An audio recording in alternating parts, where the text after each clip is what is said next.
Salofa Lava whānau, you are turning it up with tea, and I have got a very special guest here with me today, Aotearoa music icon, Polynesian queen, Miss Lady Six. Yeah, talofa, kia ora. I just want to do a quick shout out. We are kicking it here at Brother Tip Studio, 705 Gloucester Street. This is a wahine owned business. They do piercings, tooth gems, tattoos, all of that good stuff. So make sure you come through and support local business. You're here in Christchurch to kick off your Alofa Heartbeat Tour. Yes. You just have a new single that you released yesterday, Yes. Alofa.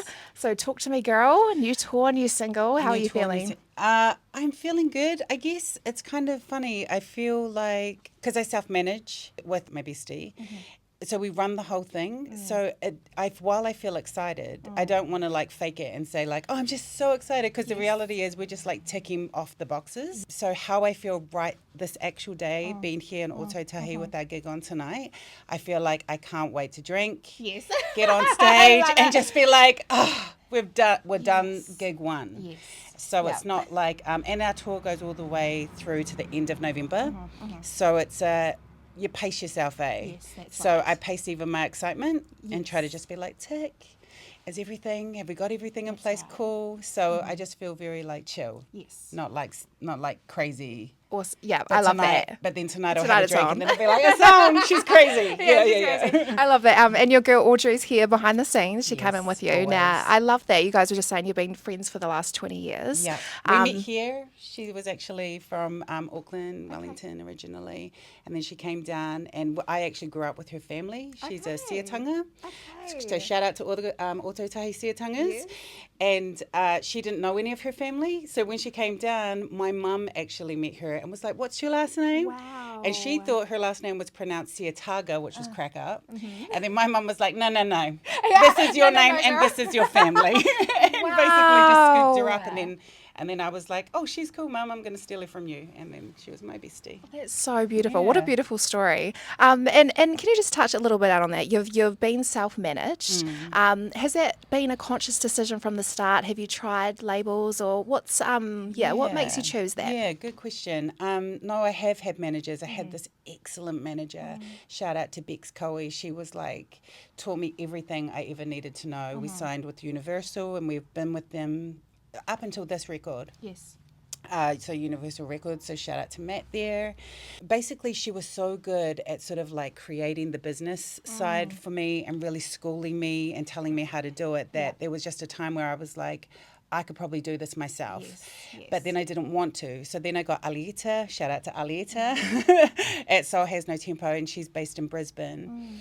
And I had her for a few years, a few really crucial, like while I was writing the record years. I really appreciate that support. Yeah.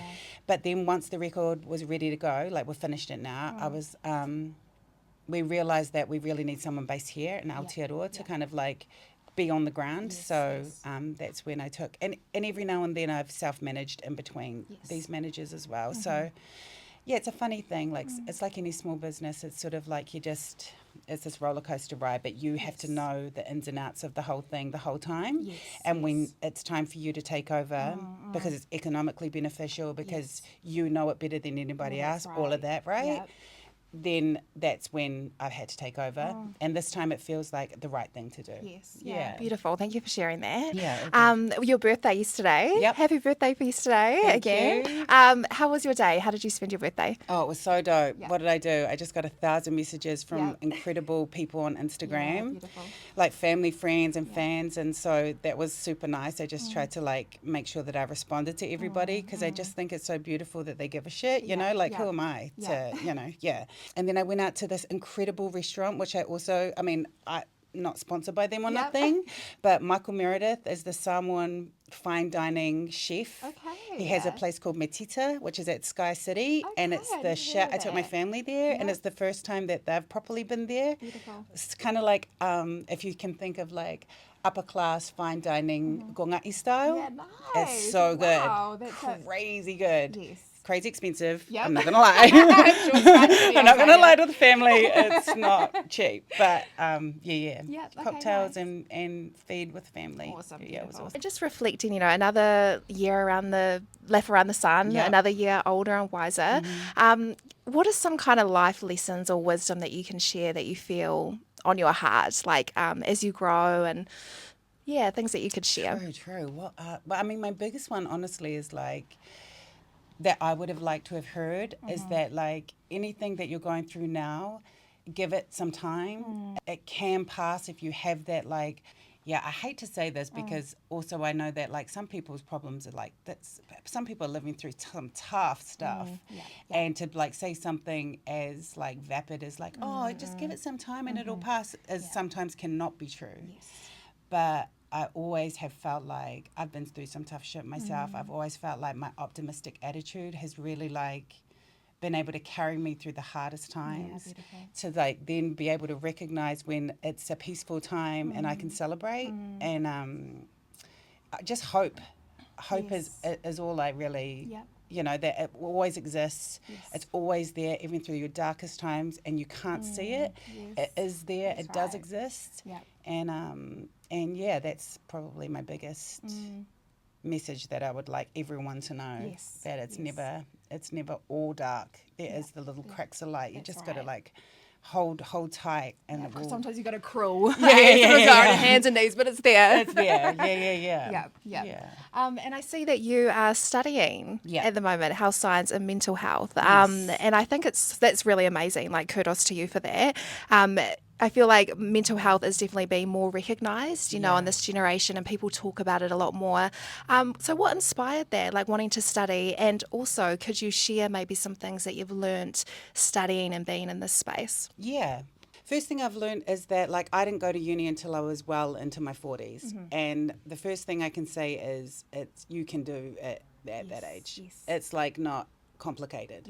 Like if you got to your 40s, believe me, you've got the smarts to like get through uni. Right. Because you are a wise woman. Yeah, you are a wise woman, believe that. And then I did it because anyone from Ōtautahi that's like true old school will remember like a caravan back in the day. My dad's a social worker. He used to give out cups of teas and like just hear people's testimony and just kind of counsel, I guess, but just be a friend to everybody back in the day. My mum started the first youth centre here, which was originally on Worcester Street and then it turned into YCD. My family's been in the helping business, since forever, and those that know of my mum and dad. So it was actually only natural that I follow that path at some point. I always feel like I've done it anyway through my music, but then COVID happened and I didn't have any shows, so I just thought, fuck it, I'll just go. I'll just go to uni, and now I finish next year, so. Wow, that's amazing. Yeah. So cool. Yeah, I think, like you said, being a bit older and going to study, and maybe some people think that you can't kind of do that, but just kind of shifting gears. And I love that you shared that about your family. Like you kind of really are just following step, right? Yeah, like music was the weird thing, I think. Yeah. I don't think that that's publicly like well known because Scribe and because of Tyra and Open Souls and everything. So they're like, oh, they're a musical family, and we are. But also my parents were all like counsellors. All my aunties and uncles were like counsellors, social workers, youth workers. So like if you have a family business, for my family, it would be the helping business. Yeah, beautiful.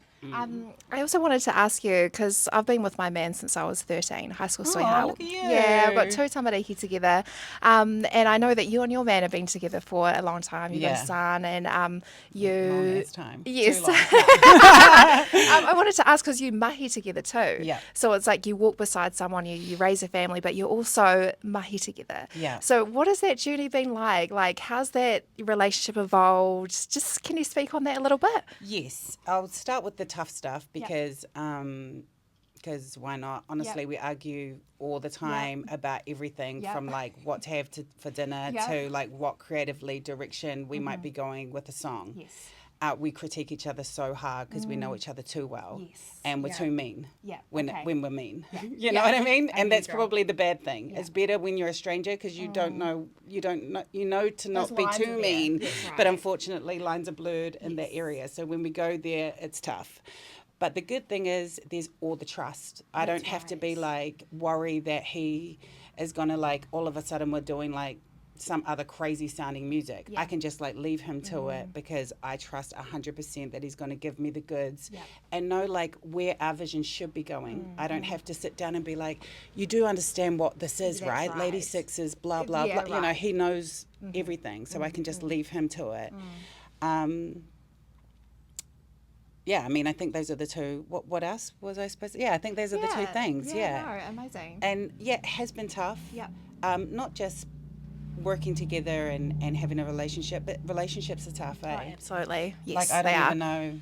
Yeah, so props to you and every other person that has a relationship that lasts longer than 3 years. Even 3 years is, you know, that's a even 3 milestone. months. You know what I mean? I get it.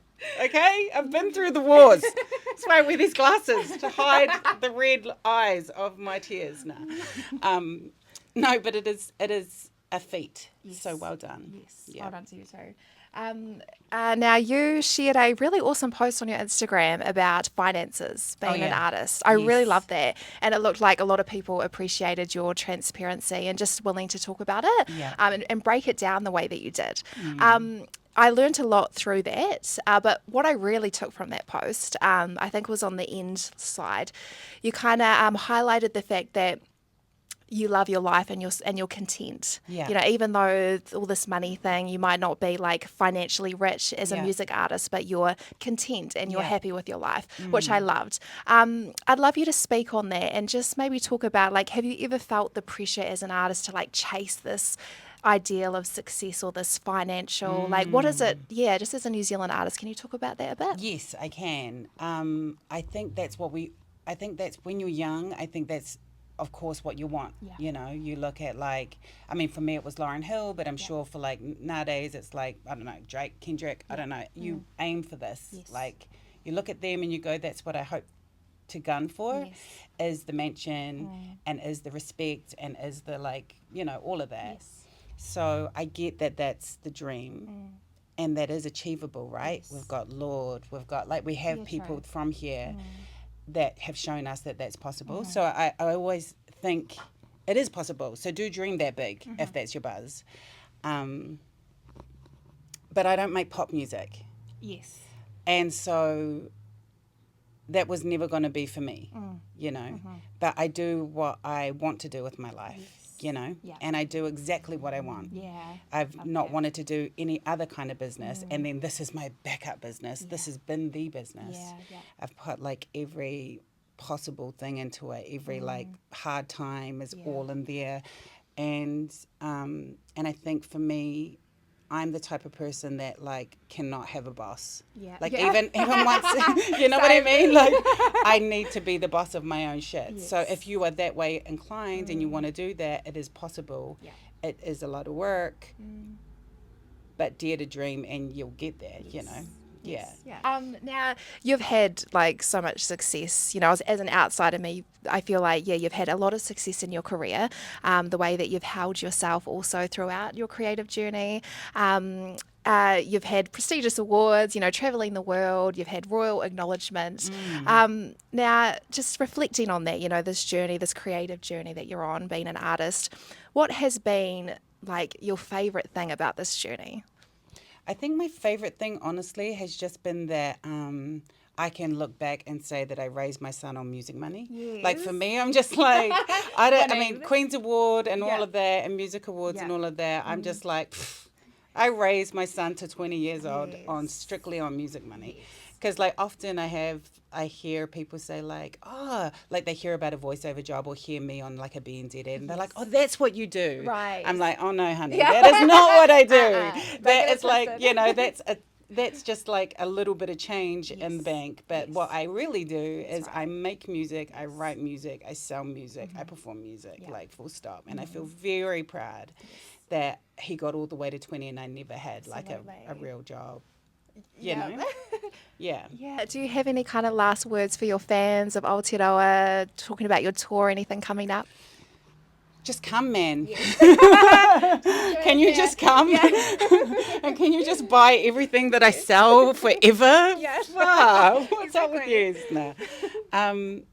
No. I mean, my biggest thing is just like support New Zealand music, support Aotearoa artists, support us Pasifika Māori artists. That's right. Because we're the shit first, of course, Exactly. naturally, Exactly. and then second because often we are like really just like doing this all on our own out Yeah. there. The Troy Kingies of this world, the Aradnas, like we're out here like hustling hard. So like get behind us if you're down with us because Yeah, we that's really right. appreciate it. We need it, and yeah, we're so grateful. Just thank you really mostly to anyone that gives a shit still to this day for me and my crew. Yeah. Amazing, beautiful. Well, thank you so much for your time. I really Thank you for having appreciate me. it. Yes. Alofa, the Heartbeat Tour. Let's get it. That's us.